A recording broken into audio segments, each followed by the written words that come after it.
Welcome to this video on what will be important in 2024. From a purely economic perspective, the topic of inflation will remain very important in 2024. However, price data are currently distorted upwards, particularly in Germany, by base effects and government measures such as the increase in the VAT for restaurants. Apart from this, inflation is trending downwards in both the Eurozone and the USA. This is because energy and food inflation is normalizing.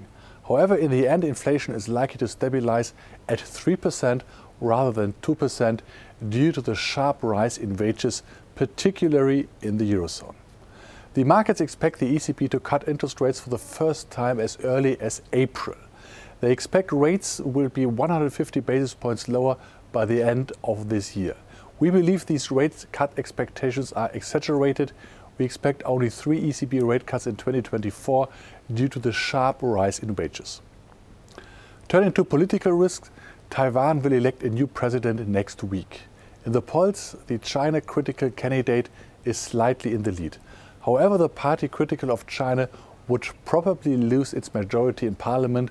All in all, the election is unlikely to significantly increase tensions with China, especially as the US has no interest in this. Turning to the US, Donald Trump is clearly ahead of his intra-party rivals DeSantis and Nikki Haley. It all comes down to Trump as the Republican presidential candidate, unless there are unexpected legal problems, but the Supreme Court is reluctant to get involved in political disputes. Trump is currently more popular with voters than Joe Biden.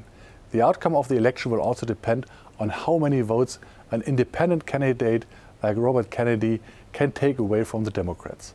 In any case, Trump's election victory is a real possibility. The Europeans would be ill-prepared for this because they are military weak and Trump is against NATO. This issue can certainly move the markets.